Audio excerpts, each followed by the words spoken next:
Hey, Simo. Yo! You know how everybody's saying that China is going to take over the world and, like the sleeping giants and all this potential? Yeah. Well, I've been thinking about this a lot, and I got to tell you that I think it's a bunch of BS. Why is that? Well, I mean, I'm not saying, and hear me out here, I'm not saying the Chinese people and the China itself is not capable of being a great country. Yeah, I was about to make the opposite argument.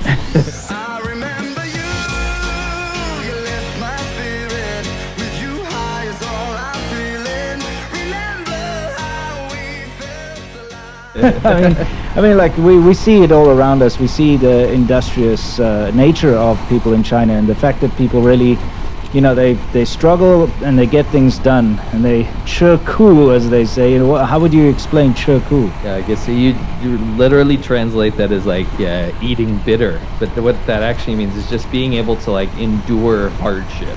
Yeah, I mean, and that's what we see all around us, especially here in rural China. Is you'll see like the old farmers bent over, kind of carrying their loads and their sticks and things, and they just walking for miles and stuff, and they just get it done.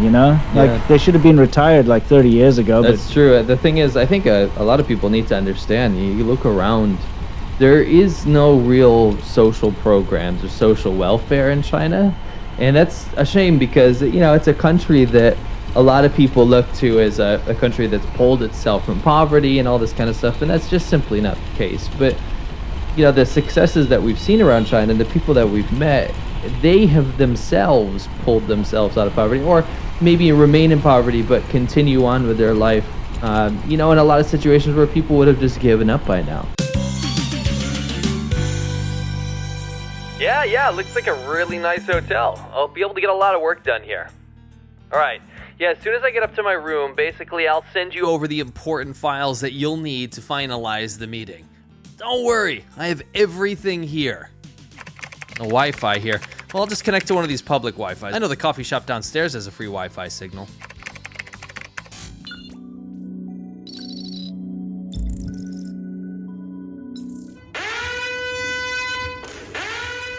Haha, great haul, guys! Great job! I'm almost late for room service. Oh.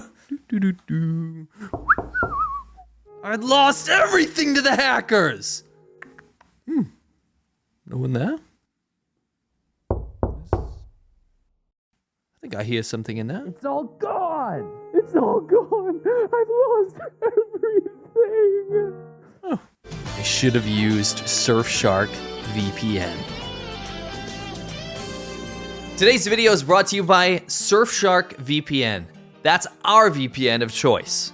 VPNs, it's not just a luxury anymore, it's a necessity. VPNs encrypt your data and help you against all the dangers of the internet. Keep your data and keep what you're doing on your computer away from prying eyes, and that includes your ISP. With a VPN, you can actually hop around to different servers all over the world. Not only are you keeping your data safe, but you can also get deals which are very specific to certain countries and also see content which isn't available in your country. Take it from us, we use a VPN every day, and once you've got it installed, you'll barely notice it's there, but it's adding such a massive layer of protection, and it will keep you safe. Go to surfshark.deals/ADVChina for a massive discount on a 2-year plan, plus you get an additional 3 months absolutely free. Yeah, I mean, it really is down to the people. A lot of people keep saying it's the government that's lifted people out of poverty. It's absolutely not true. No.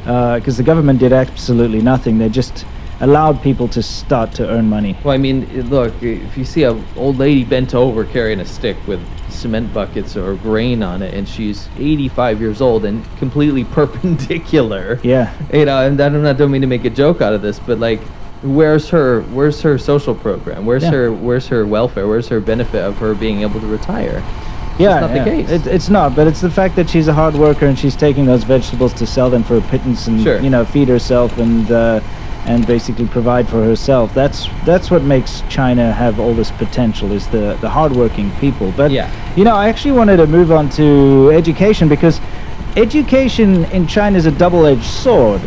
I hear a lot of people say how education is the most important reason why China's been able to lift itself out of poverty, right? They make sure that even the very poor people in the countryside get educated. I mean, look, we've seen it. It's not ideal, but you do get education. People do get educated, but unfortunately, this education can teach people how to follow orders and do things, like a robot basically, but doesn't actually teach any creative freedom or it actually ends up stifling China. And I think this is my whole point is people that go through the Chinese education system have the potential to be excellent workers and good laborers and good on an assembly line, but not capable of creating anything. And this is why China has such a problem and can only reach a certain ceiling where they can be a factory of the world and make people's stuff that gets sold overseas on Amazon and stuff, but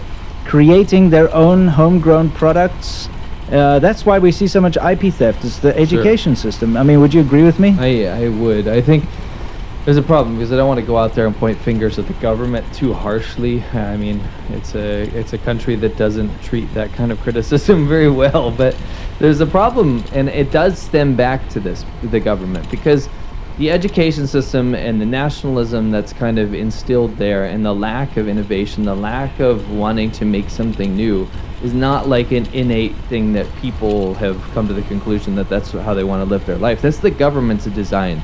They don't want people to innovate or have free thought or think past things, because then what would happen? What's the next stage in human development? Well, that's when you start to question things. It's when you start to develop maybe you go into religion, maybe you go into questioning politics, maybe you go into actual criticism of theory of how the government operates. And the Chinese government would rather have its people be kind of poor and not innovative, poor and just following orders, like you said, than having a populace that goes and actually strives to be a global leader. And I actually want to be not a devil's advocate, but I would frame this kind of off-the-cuff conversation as China could be the greatest country in the world. China could take over. Yeah, absolutely. But I would agree with you in that they won't unless something changes. And that's, unfortunately, we've talked about a lot of positive change in China. We've seen the positive change in front of our very eyes, like right here. Like this area 20 years ago would be absolute nonsense. It would be, barren fields, basically. Yeah. And right now, even if it looks poor to you, if anybody's watching this, if you're looking around, it looks poor. Yeah, it's very, impoverished area, but it's so much better than it was. And that's just down to the fact that people, as human nature, just want to make a better life for themselves. And there have been a lot of positive developments, but that threshold of becoming the best is impossible in the current education system, or even, I hate to say it, but the current political situation. Yeah, you're absolutely right. I mean, we'll have to see where this goes, but this is kind of, my prediction is China's going to reach a plateau pretty soon, where all they're going to be doing is making stuff for everyone. It'll probably get to a point where they start to make fairly good quality stuff, but as far as being an innovator, in technology and world leader, as in people look up to them and say, wow, China's really got it sorted out and we're just going to follow what they do, I don't think it'll ever get to that point. I actually think I would go anti-devil's advocate on that one, because I don't see a future, if nothing changes, I don't see a future where Chinese products become very good. Okay. I don't see class leading. I mean, I'll give you an example. I think we've seen Korean cars be the butt of the joke, right?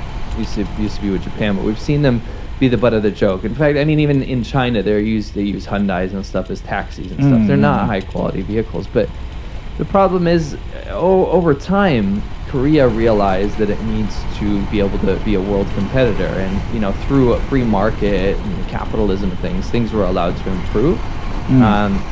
Being in a country with actual copyright laws and IP protection, and a country that wants to do fair business around the world, China's just not that country at the moment. And I think we've seen this time and time again. I mean, like, I could say I know someone really close to me that works in a technology kind of industry, and they're constantly ripping each other off and starting rogue factories where they're stealing their own IP of their own Chinese products, and it's just not.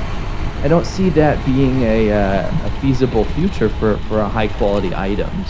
Yeah, I mean that's true, and everything you see in China is a copy of something. Even the latest cars or the latest things that you see on the roads here, you can just see that it's a copy of a VW or a Ford or something or other. So it's one of those things you'll never be able to just miraculously bring in creativity. It's an unfortunate byproduct of what's been happening in China. Yeah, and I think you know, at least being in the university system here, you see so many talented and smart young people. Yeah.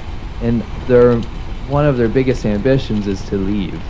Especially like the free thinkers, the people that are more into music or art or, you know, any sort of expression, or even just people that want to kind of further their goals.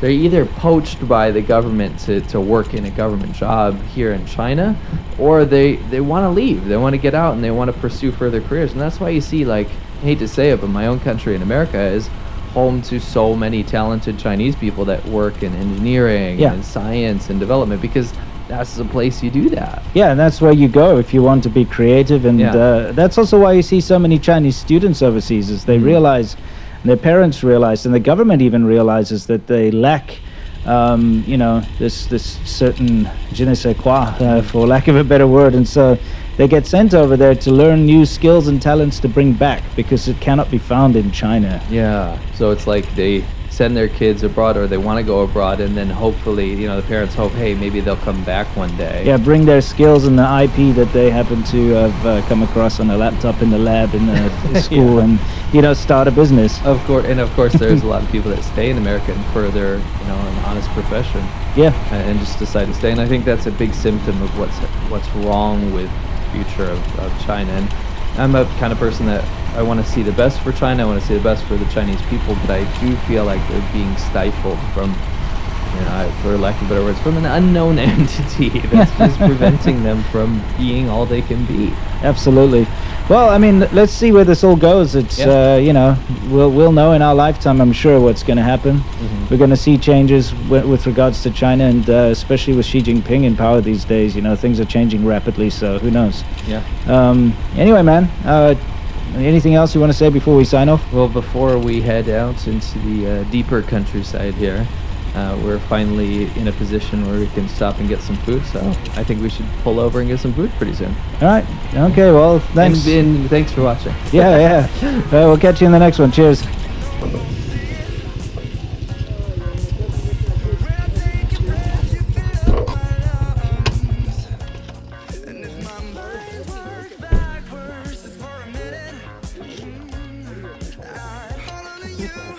For the memories